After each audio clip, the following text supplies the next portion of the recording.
A paz do Senhor a todos. Aqui é o vosso em Cristo, irmão Marcos, passando nessa oportunidade para trazer mais uma palavra de Deus a você, meu amigo e meu irmão, aqui no nosso canal. Agradeço pelo seu apoio, por estar conosco aqui e quero ainda lhe pedir, tanto quanto você puder, compartilhar com mais alguém e também curtir este vídeo. Nesta oportunidade, quero trazer uma palavra de Deus no Evangelho de Jesus Cristo, segundo escreveu Marcos, no capítulo de número 10, a partir do verso de número 17, onde vai tratar sobre o jovem rico. A Bíblia descreve, o Marcos narra essa história muito bem. E tem algumas coisas que queremos destacar. E no verso de número 17, aonde está a pergunta do jovem para Jesus. E a pergunta dele foi o que ele deveria fazer para herdar a vida eterna. Eu compreendo que este jovem fez a pergunta de maneira errada, ou ele já entrou errado com Jesus. Por quê? Porque a ideia dele era uma ideia de ativismo. O pensamento dele quanto à vida eterna é de que ele necessitava fazer obras para poder herdar a vida eterna.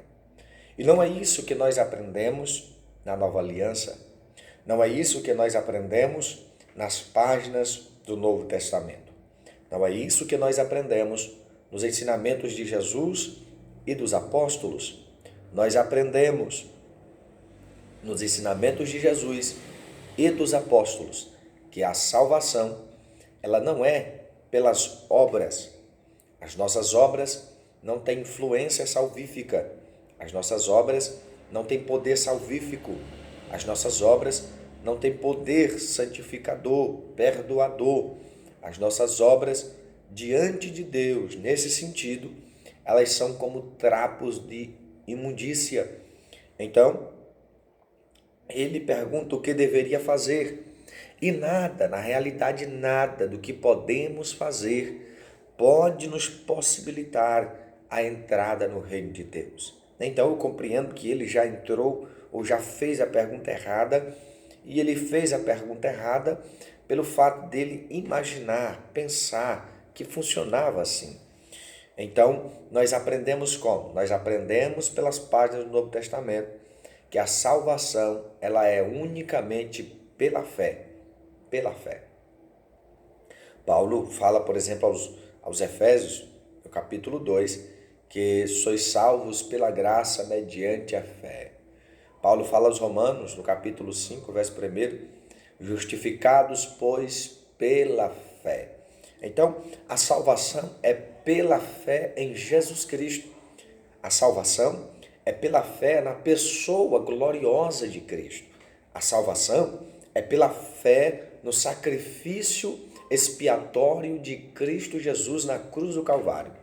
A salvação nunca foi, na verdade, nem no Antigo Testamento, pelas obras. A salvação sempre foi pela graça e pela fé, nunca pelas obras. E Paulo explica isso aos Efésios e diz que a salvação nunca foi ou não é pelas obras, para que ninguém, nenhuma carne se glorie em dizer que é salvo pelos méritos. Nós não temos nenhuma condição de se salvar pelos nossos méritos, pelas nossas obras, pelos nossos feitos, por algo que podemos fazer, trabalhar e oferecer para assim sermos ingressados no reino de Deus ou herdar a vida eterna. Então ele pergunta o que deveria fazer e ele já começa a ir de uma maneira errada. Mas o Senhor Jesus Cristo vai ensinar ele, e a gente percebe isso na Escritura. Depois no verso de número 18, Jesus pergunta se ele conhece os mandamentos, e ele diz que já guardava os mandamentos, E depois o Senhor Jesus olha para ele e o amou, diz o texto. O verso de número 21, a Bíblia diz: e Jesus, olhando para ele, o amou e lhe disse: falta-te uma coisa. E na verdade, para muitas pessoas, falta realmente alguma coisa. Olha que este jovem disse que já guardava os mandamentos. Ele disse que desde a mocidade dele, ele guardava os mandamentos. Mas olha que interessante. Jesus olha para ele e diz, Jesus olha para ele, o texto diz, Jesus olha para ele, olhando para ele, o amou e lhe disse, porque este é o olhar de Jesus para nós, um olhar de amor. Este é o olhar de Jesus para você, um olhar de amor. Jesus não olha para nós com olhar de acusador, com olhar de carrasco. O olhar de Jesus para nós é um olhar de amor. E foi este mesmo amor que levou ele a entregar-se por nós à morte e à morte de cruz. Então, o olhar de Jesus para aquele jovem foi um olhar de amor. Jesus o amou fortemente naquela hora e disse assim: ainda te falta uma coisa, jovem. Ainda te falta uma coisa. O que é que está te faltando para herdar a vida eterna? Meu amigo, minha amiga, meu irmão, nós precisamos pensar nestas coisas. Precisamos analisar a nossa vida. Precisamos examinar a nós mesmos todos os dias. Como é que nós estamos diante de nosso Senhor? O que é que está nos faltando? O que é que está nos impedindo de alcançar algo também da parte de Deus? Então Jesus disse: te falta uma coisa. E o Senhor Jesus Cristo, muito inteligente em seu argumento, Jesus mostra para ele o que é que estava lhe faltando.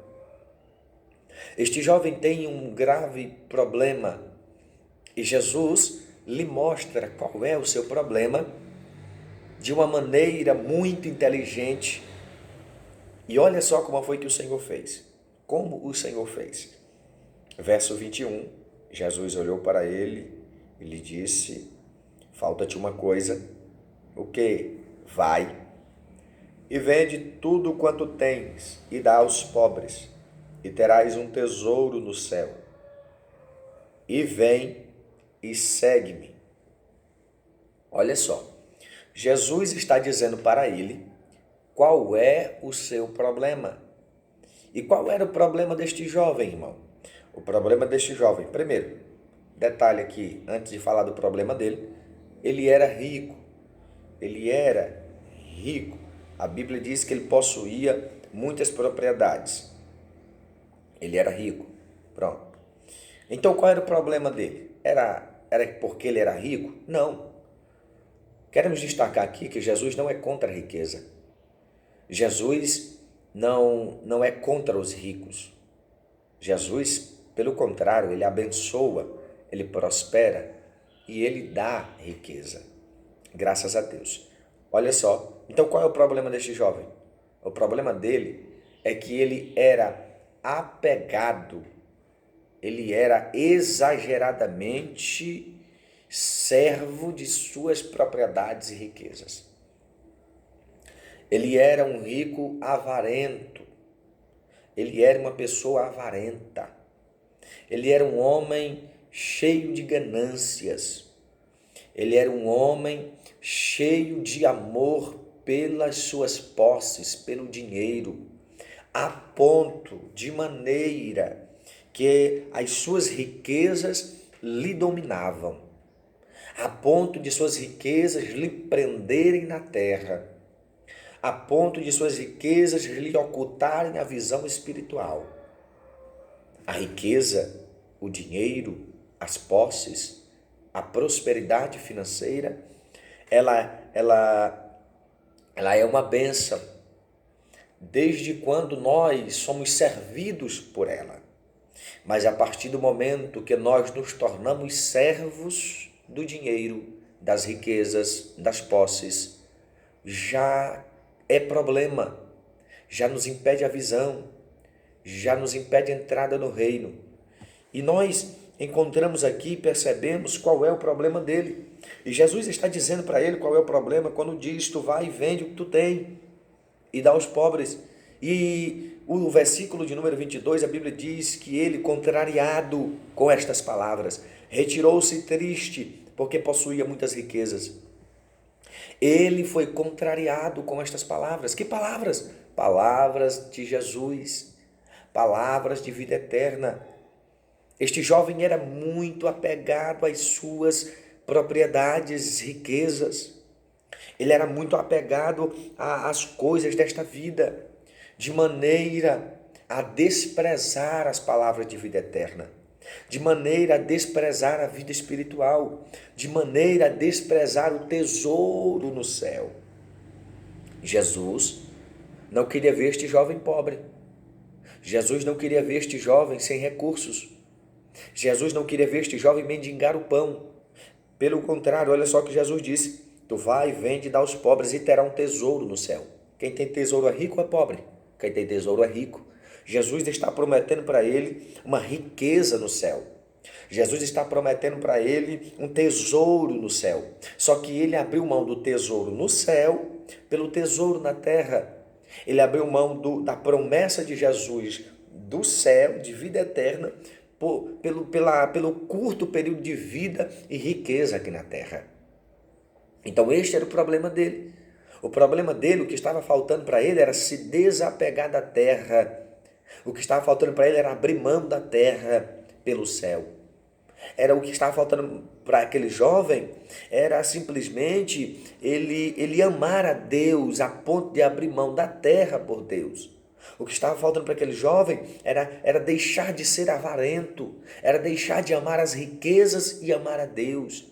O que estava faltando para aquele jovem era amar mais o céu do que a terra, era amar mais o tesouro no céu do que o tesouro na terra. O que estava faltando para aquele jovem era realmente ajuntar tesouro no céu, em vez de acumular tesouro somente na terra. Quem acumula tesouro somente na terra, já disse Jesus no Sermão do Monte, que os tesouros na terra, aonde está ele, está o coração. Aonde está o tesouro, aí está o coração. Aonde é que está o teu tesouro? O tesouro deste jovem estava só na terra, e só na terra estava o seu coração. E Jesus disse: olha, se tu fizer isso aqui, tu terás um tesouro no céu. E se o teu tesouro estiver no céu, lá estará o teu coração. Então o que estava faltando para esse jovem era ter o coração no céu. Era ter o coração no céu. Então, outra coisa que Jesus disse, que os tesouros na terra, os ladrões roubam, o ferrugem consome e a traça corrói. Mas no céu, o ladrão não rouba, porque lá não entra ladrão, a traça não corrói e o ferrugem não consome. Então, o tesouro no céu é um tesouro superior a qualquer tesouro que possamos granjear, juntar aqui na terra. Então, Jesus tem uma promessa de tesouro para a tua vida no céu. Não há nada mais precioso para o homem, não há nada mais caro para o homem, não há nada mais raro para o homem do que ter um tesouro no céu, e nada melhor do que a vida eterna. Louvado seja Deus. Então ele sai contrariado, as palavras de Jesus lhe contrariam. Será que não é isso que está acontecendo com você? Será que não é isso que acontece conosco? Estamos sendo contrariados pela palavra de Jesus? Estamos nos entristecendo porque a nossa expectativa não era essa, mas a palavra de Jesus vem e contraria a nossa expectativa. A expectativa desse jovem não era de que fosse necessário ele vender as suas riquezas, não é de que ele precisasse vender as riquezas. E na verdade Jesus está aplicando aqui tipo um teste, apenas para mostrar para ele qual era o seu problema. Amém? Então, olha só que ele é contrariado. Isso acontece outra vez também. Por exemplo, João capítulo 6, Jesus prega o sermão. E a Bíblia diz que muitos de seus discípulos já não andavam mais com ele, porque julgavam ser muito dura aquela palavra. Jesus olha para os seus discípulos, para os 12, e diz assim: vocês também não querem ir e me deixar? Pedro levanta, toma a fala e diz assim: para quem iremos nós? Se só tu tem palavras de vida eterna. Então essas palavras, elas podem até te contrariar, elas podem até contrariar a minha expectativa, assim como foi contrariado este jovem, mas precisamos aceitá-las, porque são palavras de vida eterna. Glória a Jesus. Glória a Deus. São palavras de vida eterna. Louvado seja o Senhor. Então, aceite esta palavra, abrace esta palavra, mesmo que ela contrarie sua expectativa, mesmo que ela por um momento cause uma tristeza em você, mas são palavras de vida eterna. São palavras de vida eterna. Louvado seja Deus. Quero louvar a Deus pela tua vida, te agradecer por até aqui ter me assistido. Que Deus te abençoe.